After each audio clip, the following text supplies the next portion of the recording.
Critical Blast, where pop culture gets blasted. Good evening, everybody. I am your host, RJ Carter, and welcome to another evening adventure into the crowdfunding of comics. Today we have with us, and we welcome him back to the Critical Blast Caverns this Halloween, Dave Swartz, who is working with Confederate Monster. Dave, how's things been going? Pretty great, RJ. Thanks for having me on. So you run one of the more unconventional crowdfundings that I've seen, and I'm curious now that you're on your second issue that how it's been working out for you. You're going into the second issue of Confederate Monster, and instead of using a Kickstarter or an Indiegogo, you're going Patreon. So what's the success like with that? Sure. So I've been doing this for a little one, I think about 2 months now, 2-3 months. And, it's pretty slow going, I must say, I must admit. It didn't take off as much as I was anticipating. However, I think, in that we kind of have to retool and refocus and figure out, what can I do to, get more eyes on the project, because with any kind of creative pursuit, I think it really is up to marketing and trying to get more eyes on the project in order for, word of mouth to spread and your audience to grow. So, my plan right now is to continue with the Patreon. However, I'm going to, after about 30 days or so, I'm going to release the full issues on my website for digital download. That way, if you would rather not contribute to the Patreon and you'd rather, just wait for, the stories to be fully done, that's totally fine. I want to be able to cater to that audience as well.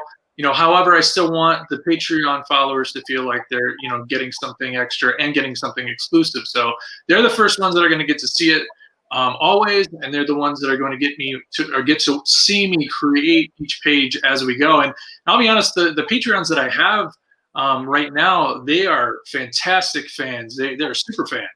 When we communicated, they tell me that they just really enjoy watching, the creation process. They really enjoy getting to see, all the different steps that it takes to actually create a comic book page, as well as all the different things that I do to change the page as it evolves. Because there's lots of things that happen along the creative process that I adjust for in order to improve it. So so far it's been a bit of a mixed bag, but we got to just retool and refocus and forge ahead. Now, are the Patreon subscribers the only ones who can get a paper version, or is there even a hard copy of this? Right now we don't have a hard copy of it. I just simply don't have the funds to be able to support that. But the plan all along was to do a Patreon until the book is completed, and then once the book's completed, to do a more traditional crowdfunder to be able to do a really great printed version. And what I really want to do is that I want to do a hard book or a hardcover version. I want to do a black and white version. I'm even really having a lot of fun with these covers that I've been doing for the issues. And it's really kind of inspiring me to create some kind of maybe like an old school, horror magazine, like oversized print version of the individual issues. So lots of different things that I'm kind of cooking up in my brain. But that's the plan. And I think that's always kind of been the plan. Oversized is something that nobody's doing anymore. Like those oversized black and white Marvel books they had with Rampaging Hulk, or the Harris publications of Rook and Vampirella and Creepy. Yeah. Something like that. I think there's a market for that if somebody would get out there and start doing it. When I did the last book, Feast or Famine, for the Kickstarter, or Indiegogo, I'm sorry, we did a retro version of one of the covers. I basically took the characters and I recreated it as like a 1950s weird science, type of cover design. And as soon as I put that out there, man, it was like, it attracted this whole new crowd of interest. So, I agree with you. I think there's kind of like a demand for that out there somewhere. Yeah. So you said the first issue is done, but there's no printed book. It's still all digital. Correct. When is the book done? I mean, how many issues do you see this being plotted out for? Sure. So right now, it's plotted out for 6. The first issue is sort of a double issue, so it's roughly 36 pages. I'm sorry, but then issues 2, 3, 4, and 5 are all 20, tight 20 pages. And then the last issue is even a little longer than the first, so it's about 40 some pages.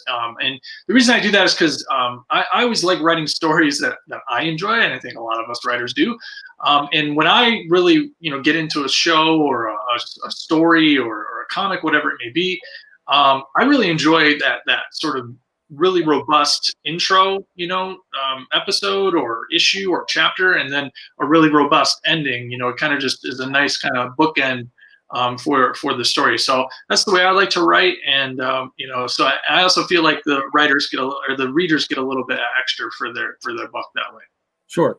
Now, of course, the theme of the entire book, the Confederate monster, is Victor Frankenstein, Igor.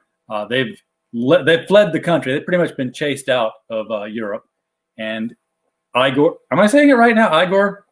Yeah. So, well, he's Igor, but in the story he kind of reinvents himself as a reconstructive surgeon named Dr. Daniel Schmidt. So we refer to him as Daniel in the story predominantly, but in the second issue we introduce the Victor character, and he sort of talks back and forth about him being Igor, him being Daniel. It's kind of a fun little quip between the two. So.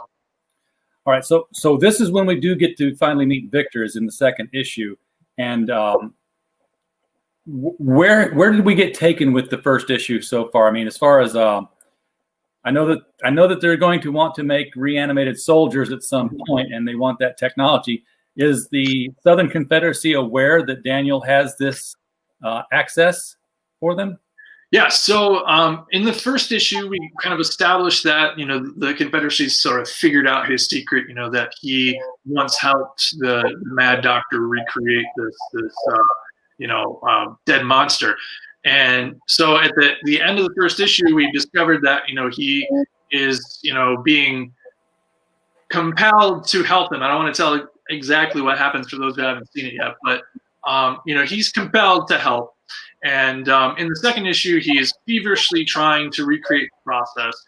However, it's proven to be very difficult without the necessary things that he needs. Because Victor, he told him a lot of things, he taught him a lot of things, but he didn't reveal all of his secrets. So he doesn't know the exact sort of combination or the secret ingredient to the experiment to make it work. So in the second issue, we reveal that the Confederacy actually had a plan A originally, and Daniel's actually plan B, and plan A was Victor.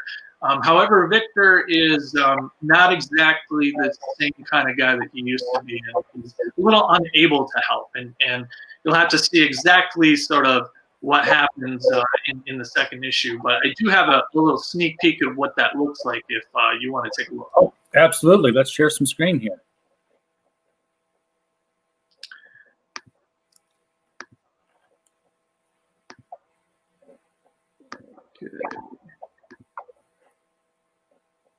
And there we have it. Oh, that looks gorgeous. I'm going to give it full screen access here. Sure. That didn't add too much to it, but. Yeah. So, I'm just viewing this on the Patreon itself in the back end. But yeah, this is what happens to Victor. So in my story, Victor has become insane. He has been trapped in this insane asylum for about 6 years now, and he has clearly sort of lost his marbles. He kind of just generates this gargly gook out of his mouth. Nothing is coherent, and he kind of has this sort of Joker kind of esque laugh that I imagine that sort of kind of creeps in every once in a while between sentences. And, to be honest, I had a lot of fun playing around with how I was going to do the lettering for this page, let alone, drawing it and coloring it. But I just thought the whole thing kind of came out, better than I anticipated, and really encapsulates the perfect kind of character that I was hoping for this version of Victor. That's a very cool looking shot. Now, where is he being held? I mean, did he come to America as well? So in the second issue, we reveal that the Confederacy actually went over to Europe and found where Victor was being captured or being held, I'm sorry, and broke him out of the asylum in the middle of the night and absconded back to Virginia, where we're at presently in the story. So, Victor's being held in this Confederate prison because he is kind of like a rabid animal at this point. It's more for the safety of others than for anything else. But obviously, him being who he is, they're going to hold on to him in case there's any kind of anything that they can get out of him. So. Yeah, well, good luck. He's going to have a moment of lucidity here. Exactly. So, and then I just want to quickly jump over and show. This is the kind of cover spread that I was talking about earlier.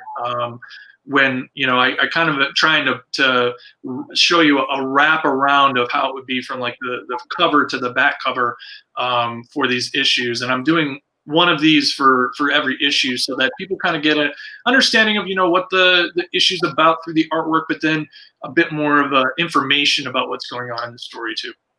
Okay, well, with a wraparound cover design, that's sort of telegraphing that you do want to print floppies of each one of the books at some point. That is the plan. Yeah, I'm excited about it because I want to not only do a regular size, but like I was saying before, I really want to investigate trying to do a more larger format. Maybe a newspaper print, or a newsprint, kind of style. So. Okay. So I guess the next question is, I know you don't want to fund the book for hard copy until you've got all 6 issues of it done. Why are you waiting for the floppies? Why not release the floppies first and then release the full volume? Well, it's certainly something I could investigate. I'll be honest with you. But I had a reason or something. Well, the one thing I'm kind of just really focused on right now is the creation phase. So, maybe when I get halfway done or a little bit more further into the book, I might consider, like a quick funder to be able to get a couple of the first issues made. That's possible. But, I think at the moment, I'm going to maybe focus on trying to get the more fully, collected hardcover book done, and then use the, individual issues as more perks for that campaign. But hey, things could change. Like I said before, if the plan changes and people really demand it and people really want it, then I'm going to give the people what they want. Sure. I mean, yeah, if you go out and say that, hey, I'm done with my 3rd issue, I'm crowdfunding the first one now, that's much better than, I'm thinking about doing my first one. Can you help me out? True. What a lot of other people have done. True. Not a bad idea. And that's why I love coming on and talking with everybody, because, a lot of times we work in these little silos, and so it's nice to be able to communicate and, see what other people have in mind. Well, I as I tell everybody, I crowdfund nothing. I make no comics. I just read them. But I've talked to so many people, and I see what everybody else is doing. Mm-hmm. And, I come from, the IT profession, where we look at business processes and flows and how things are working and how they're not. So that's the approach I take to it. I'm like, I'll see something like, well, that's stupid. Why don't you go over here and do this?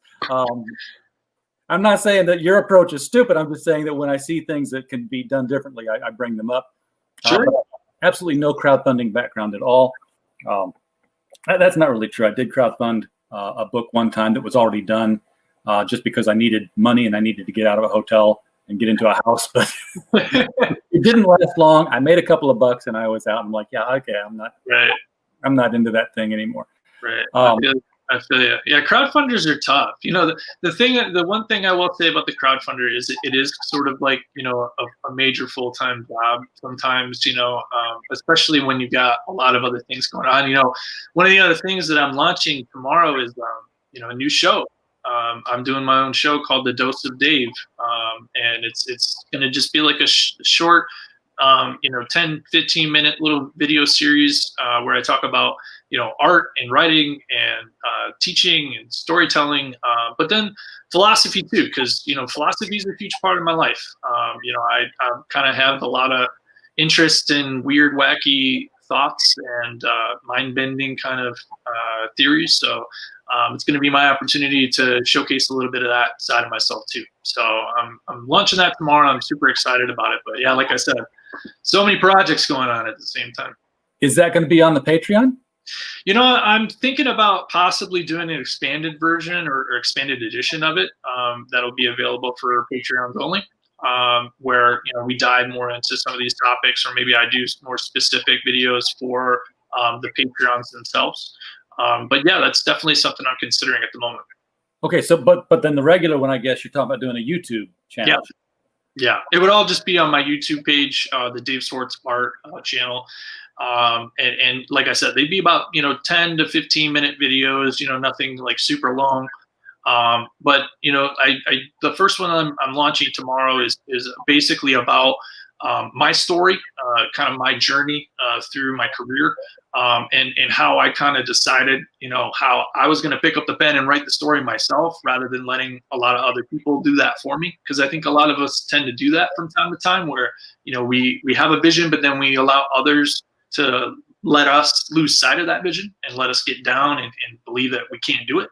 Right. So I talk a little bit about that and how you can write your own story. Yeah, there are all kinds of pitfalls when you come to sharing your story before you've actually done something with it. Mm-hmm. Of course, first one is you grow rabbit ears and you start listening to everybody, and you hear everything and take it too seriously. I always refer back to Neil Gaiman's advice on that kind of thing, where he's like, if somebody tells you something is wrong with your story, they're almost certainly right. If they tell you how to fix it, they're almost certainly wrong. So yeah, it's knowing how to accept the input and then knowing how to tell them to back off and you'll take care of it, kind of thing. Right. Exactly. And how that relates to not only, storytelling with, comics and, movies and television and whatever you may be creating, but then how that relates to your life in general, your story from, the beginning of your life to the end of your life. So it's, I'm really excited about being able to, have another avenue or another outlet for me to express a little bit of more who I am and share, other sides of myself. So, and I'm sure you enjoy coming on here and getting to share this side of you each time that you do a video. So I think I've shared so many sides of myself that I'm overexposed now, but I do it just to help other people out now, because, what the hell else am I going to do right now? We're all trapped inside with COVID. So Right. But it's good to be of service to other people, I think, in even little ways that you can. I try to look for that opportunity when I can, when it presents itself. I try not to go out of my way to, spend all of my time and energy helping others, because, you got to spend enough on yourself to be happy and fulfilled. But I also think you can't neglect, helping others, especially if they're coming to you asking for a little bit of help, even if it's like, hey, share my Kickstarter, or, hey, can you, tell everybody about, this new project that I'm working on. Like, I can do that, so. Absolutely. And then I end up, usually investing in them at some point. Exactly. I get to see everything behind the scenes. I'm like, oh yeah, this is a lot cooler than it looks like on the page. This is the Patreon page, and you've got 3 different tiers here where people can get in and, watch you work and watch the pages be developed and get access to the pages. That is what the weekly page access is, I'm guessing, is that you can go in every week and see the new pages being added to the digital version of the comic. Right. So it's sort of like a weekly subscription. How many pages would you say that is every week? I mean, do you have a steady rate? Yeah, so it varies a lot, I'll be honest. It varies between, I would say, like 2 to 4. I usually try to get at least 2 done a week. But, sometimes with my other projects and my other, things that I got going on, it's difficult to nail it down. Plus, some of these pages take a lot longer than others. I know that in this issue, there was probably about 5 or 6 pages that just took a lot longer than the others because of just the complexity of what I did and just what I was trying to do. And actually one of them I redrew completely because I hated what I drew and I knew I could do it way better. So it cost me a couple of days of production there. But, one of my new philosophies is, I'm going to try to do this the best that I can and not the fastest that I can. And so far, everybody that's contributed to the Patreon is on board with that. And if anybody has a major, problem at all, I'm always open to hearing any kind of complaints. If anyone thinks that they're not getting, what the value for what they're investing, hey, I'm willing to hear you and understand, what your complaint is, because I'm here for you. I'm trying to add as much value to your contribution as possible. So let me know. Here we had folks in the chat already asking, where can I get this comic? Because all right, so the art's awesome looking, and I would definitely want to get this comic. Thank you. But for my own self, and this is just the way I do comics, I don't do digital. I don't like the way they scroll. I don't like the fact that I'm OCD. I'm a collector. I want to own something. I don't even read digital books. I like paperback copies when they send stuff in for review. Right. Absolutely. So yeah, like we were talking about, the digital or the physical copies, it might be happening sooner rather than later. I'll have to give it some more thought. But the digital version is available on the Patreon first and foremost. So if you go to the Patreon and contribute to there, you're going to be able to get the access to the first issue and the second issue instantly. You also get to take a look at all the pages that I did for the second issue from start to finish. So each post that I do, each page post, comes with the layout in blue, the pencil in red, the ink, the black and white ink, as well as the colored version without the lettering, and then the version with the lettering. So you basically get to see the whole creation of the entire book from start to finish, as well as the very first post of every issue is all the layouts. So you get to actually see all the layouts before I even begin. But I definitely, this Patreon journey for me is something for creator fans, in my opinion, people that are really like trying to do this themselves and really interested in the process. Maybe you're not, trying to make your own book, but maybe you're just, super interested in how I do this. The Patreon is for you for sure. But hey, if you're not wanting to contribute $4 a month or, $10 a month, I totally understand that. So what I've decided is 30 days after the full issues are on Patreon, I'm going to load them onto my online store. So right now in my online store, you can buy the first issue for $4 if you just want to read the first issue. So the second issue will be available there 30 days from, I believe, yesterday is when I launched it. So. Okay, so the second issue, let's be clear on that. It's completed. It's not, I'm now doing the second issue. It's I have done the second issue. Right. And I guess weekly page updates from this point forward will be all the pages going into the third issue. Correct. And with this kind of a structure, it really does put the pressure on you to produce because you have people paying every month with the promise of something new every week. And they're not going to want to come back next week and find, I got like half a layout done on this page because I got really busy on something else. Exactly. You got to have stuff there. Right. And so, like I said, so far, the smallest number of pages that I've been able to put up is like 2. So I'm able to get pages done. Like I said before, I think the max I've done so far is 4, maybe 5. I'm not sure if I got to 5 in a week. That would be a lot. But yeah, I mean, it's between 2 and 4 a week. Plus, if you want to spend a little bit extra a month, I do weekly updates, for those people, just to let them know, like, hey, this is what's going on.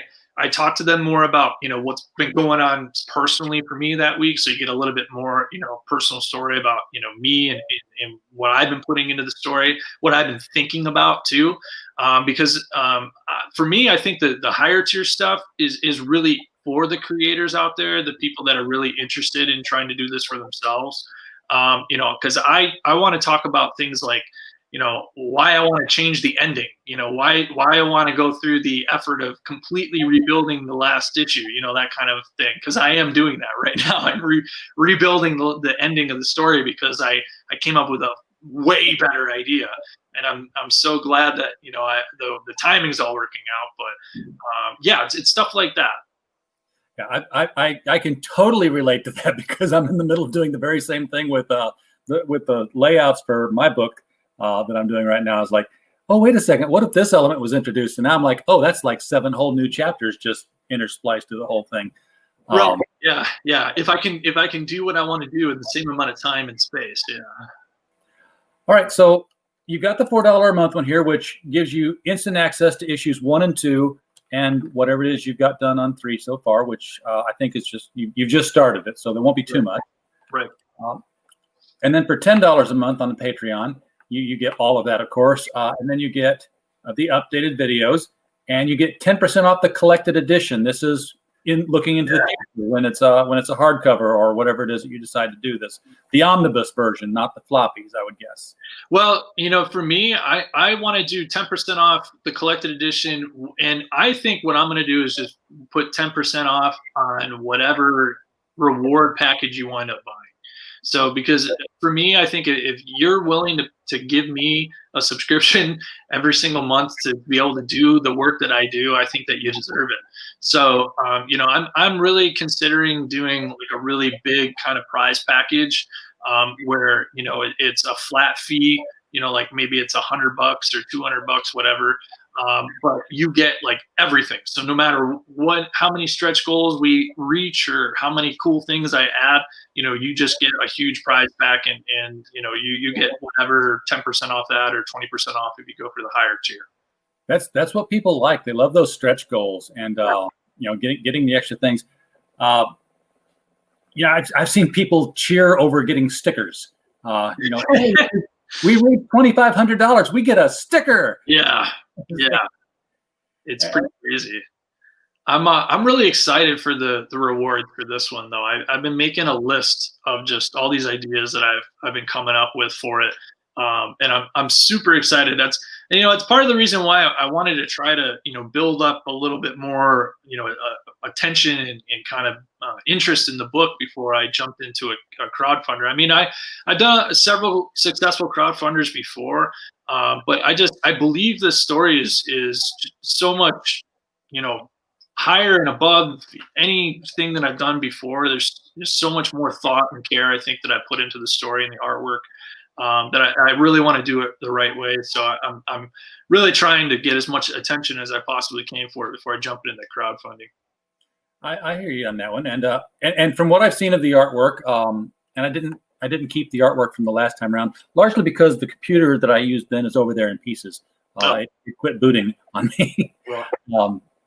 But yeah, I would love to see this in sort of a not even a hardcover collection, but an oversized hardcover collection. Book. I agree. I absolutely agree. Those are some of my favorite books that I've bought at the comic book store as of late. When I go to the comic book store, I usually get 1 or 2 indie comics. I just try whatever's new, anything that like catches my eye. But then I also really try to buy one collected edition. Because comic book stores aren't going to stay afloat off of indie floppies for a long time. They need to generate a little bit more income. So when I go there, I try to spend it at least like $25 if I can. And in that way, I really get some nice books out of it too. I mean, I'm usually like we were just talking about, I'm trying to go for those hard books, those oversized books, those really nice coffee table books. Yeah, those are nice. I spend $25 and I haven't even got out of the floppies whenever I go. Right. My dad is real big into the indie market, and he always, steers me towards this one's new and this one's new and that one was crowdfunded and these guys have just come out. They're a new publisher, and he's always got somebody new up there. So I'm like, of course, running criticalblast.com. I've learned the hard way 6 years into doing this kind of a business that everybody. I learned it a long time ago with the movies, like, hey, I got screening access to Harry Potter. That's going to be great. Everybody's interested in Harry Potter. Well, that's the problem. Everybody's interested in Harry Potter, which means that everybody in the world is reporting on it. So millions of people saw it. 200 people saw your site. Right. But if there's an indie film, and I'm having to relearn this again, if there's an indie film that nobody knows about except, 20,000 people, and you're the only one who reports on it, 20,000 people see your site, which is a hell of a lot more for a much smaller movie. Yeah. And same with the comic book, the smaller comic books. In these indie ones, they have a hardcore following that, they're interested in what other people say about it and interested in getting the word out about their book that they're a fan of. So they'll see what the reviews are and interact with that. Yeah, absolutely. Absolutely. It's why I enjoy indie so much. It's there's so many opportunities within indie comics, within indie filmmaking, within all kinds of new creative avenues, I think, because we all have the tools to do it ourselves now. So that creative kind of energy, that creative flow can happen so much more organically and with that quicker. So I'm all about it. I enjoy it. It's some of my more like I was just saying, some of my more favorite entertainment. When I go to the comic book store, I buy indie. When I'm watching TV now, I'm typically watching some weird new indie sci-fi show or weird new indie movie or whatever it is. But yeah, I couldn't agree with you more on that for sure. Now, in that vein,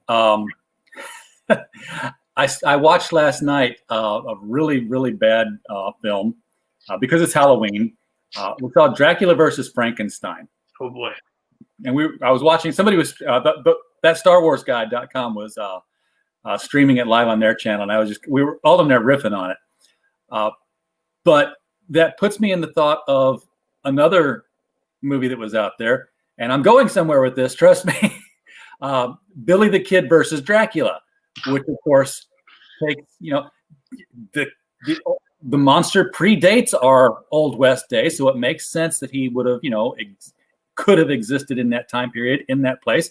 Obviously, Frankenstein's monster predates the Civil War and now occurs in that place. Sure. Which is my long-winded way of getting around to, have you thought about what this might look like on a screen? Yeah, absolutely. I think when I sit down to write anything, I always kind of envision it as being, done live action, whether it's a movie or television, because that's I guess the thing that I gravitate more towards. I love comics. I dig on comics for sure, but there's something about film. There's something about the emotion, that it invokes within you. That's really interested me for a long time. Even animation, to me is quite interesting and would be a very, I think, fantastic avenue, to develop something in for sure. But yeah, I've definitely thought about, the possibility of what could happen if this was, adapted into a television series or a movie, because I could see it very much akin to, what we saw with the, Abraham Lincoln Vampire Hunter or something. Yeah. Like that. It's very similar in style and tone, but I would be more interested to see what we could do with the more horror leaning kind of stuff, because with this story I really do want to kind of step up the monstrous kind of elements for sure, as we kind of saw with some of the artwork. I'm trying to get more into the psyche of the characters, their more monstrous sides, and then try to bring those out and visualize them on the page. So it would be interesting to see, what kind of like Stranger Things-esque creatures, we could kind of develop on the silver screen. Well, speaking of the monstrous side, we know that Igor has come to America and changed his name, and now we've found that Victor is in an insane asylum.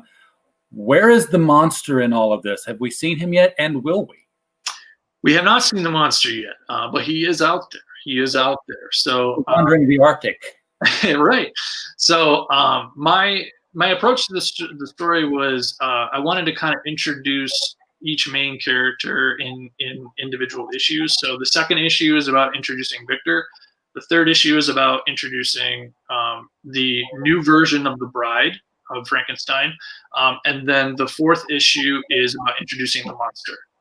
So you get a little bit of kind of backstory about each character in the issues as we introduce them into the regular story.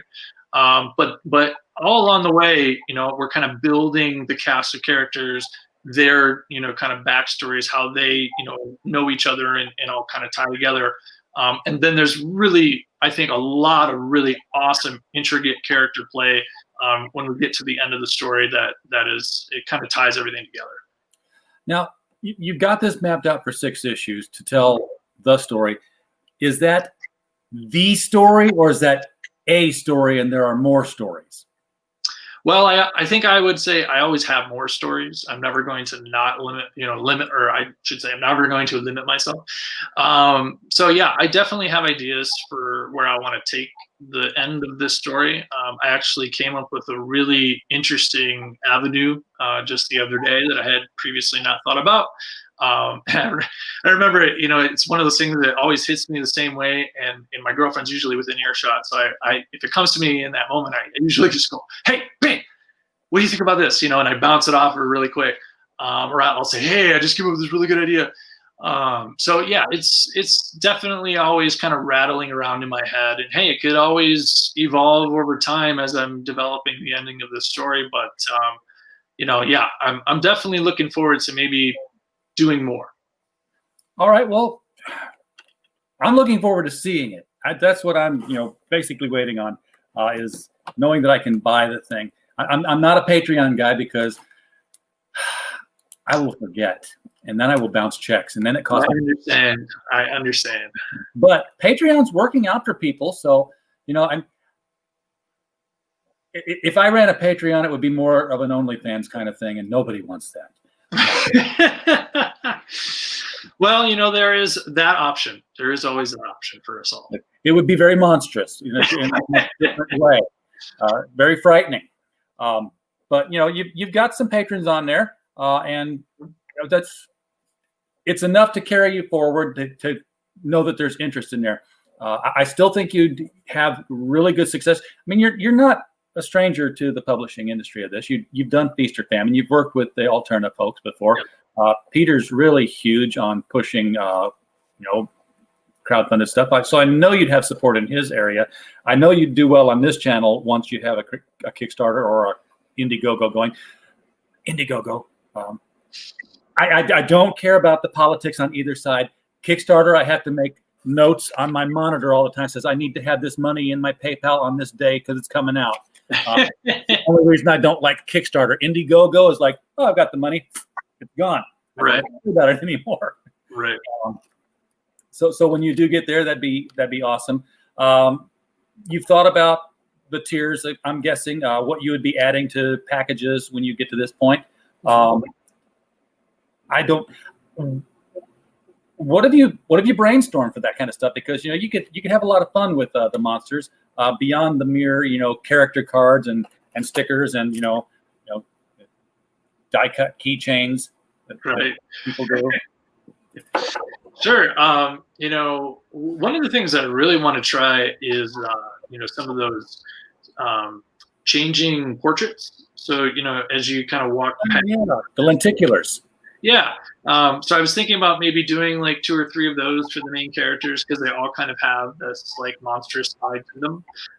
So I thought about doing a couple of those. I've also thought about doing some other kind of things like maybe some like figurines, like some actual like sculpted figures. I'm kind of toying around with the idea of talking to some people and seeing how much that would cost, even if it was sculpted or 3D printed or whatever it may be. I have a guy to talk to you. Yeah, I mean the interest in figurines is pretty high. So I really enjoy what I've seen out of taking other artists' work and creating it into 3D models. I think it's amazing. So I would really be invested in that. Also in that same vein, I was thinking about maybe doing like little mini busts. Like a little mini bust of Victor Frankenstein or the monster himself. I thought that would be very cool. So yeah, that's just a start. I would maybe even consider, one of the things I did for the Feast or Famine campaign that turned out really cool was a metal print, like on a piece of aluminum. Yeah. Those turned out really beautiful. I actually have one at Feast or Famine in my office, and I would be considering, possibly doing something like that as well, like an expanded kind of gallery of prints that people can buy too. Yeah, we had Blue Riddle on last night. He's doing a book called Gem Heist, and he's got metal covers as well as metal prints. Yeah. So that's another thing that's catching on. Do you have any of the characters fleshed out on the Union side of this of the fight? Because what I'm thinking is 3D printed chess pawns. Oh, interesting. No, you know, You have both sides. yeah, you know, I haven't really fleshed out too many like main like Union specific characters. You know, Lincoln is going to be part of the story. He comes in, you know, towards the end, so there is that. But you know, I do have an idea of what I want to do with the Union side. I don't want to reveal it just yet. So. All right. Is there anything that we should know about the rest of the things coming up here for issue 3 that will entice people to jump in here so they can get aboard the story as it's progressing in its current incarnation? Well, like I said before, issue 3, we're going to introduce a new version of the Bride. So the Bride is going to be not the yeah. Well, mine's a little different. Mine is a little bit more, I will say, monstrous. But you know, she's a fierce character for sure. There's all kinds of really twisted and kind of weird things that happen with her character and the other characters in the group. But you get to see more of the traditional kind of, you know, Frankenstein laboratory reanimation experiment kind of stuff in the 3rd issue, which is I'm super excited to draw. I have an idea of doing a 2-page spread that just depicts a big shot of her in pieces kind of being stitched together on the lab table. So I'm excited about doing something like that. You make me want to see this so badly. I wish it was more than digital because I love this kind of concept. I've been in love with the idea of marrying the monsters to the classic literature things ever since Pride and Prejudice and Zombies came out. I was like, that's so brilliant, stupid, off the wall. Have it. Right. And you know, like you mentioned, Abraham Lincoln Vampire Slayer, and I think there's more of that coming out now as well. But right.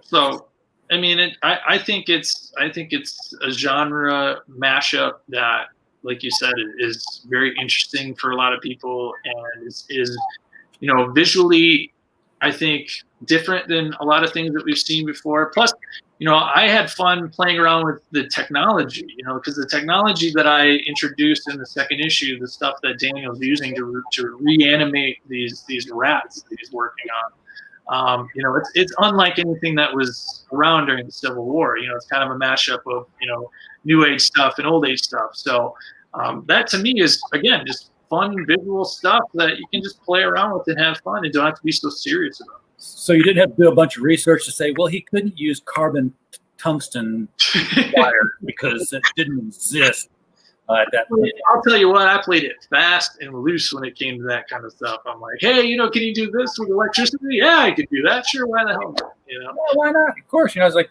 it's in his genes. Hey, they didn't discover genes until... You know, I look at it this way. My version of Victor Frankenstein is the Tony Stark of that era. And if Tony Stark can do what he did in 2019, 20, whenever he's supposedly supposed to have done it, I think I can get away with a little electricity. Yeah, exactly. Electricity did in the Civil War what radiation did in the 1960s. You know, Right. It made giant ants and people with spider powers and an entire generation of mutants. So just pick a panacea of power and make it do what you need to. That was some alliteration gold right there. I enjoyed it. I think so. All right. Well, I better quit while I'm ahead then. Appreciate you coming. Dave, thanks for coming on the show. Folks in the chat, if you want to get a sneak peek at what is Confederate Monster 1 and 2 and Watch 3 being built, the link to Dave's Patreon is in the link below here. And you'll be able to pick a tier and get in there and just, you know, take a look at things as they are right now. We do want to remind you that we have shows slated out all this week. I'm not getting any rest except for Halloween, when I'm going to stay up till midnight with my just turned 13 that day, year-old son, and we're going to watch as many scary, horrible movies as we can until midnight. The Conjuring has been suggested, so I'm watching it because he was 11 and laughed all the way through it. Yeah, and the new It. I'm like, you shouldn't probably be watching this. And he thought it was hysterical. So he's either really well adjusted or he's not. We'll see. I guess time will tell. If I wake up some night and there's eyes glowing in the dark, I will know what's up. Tune in tomorrow night at 7 o'clock when we talk with the folks behind the new anthology, Cthulhu Invades Oz. And then we get a little bit away from the monsters for a bit when we have Charlie's London with us on Wednesday night. And then Thursday, Jimmy Gownley will be with us talking about his graphic novel with Scholastic, 7 Good Reasons Not to Grow Up. And we hope you will join us then, and we'll be glad to see you. Until then, happy Halloween, and we'll be back tomorrow. Thanks, Dave. Thanks for having me.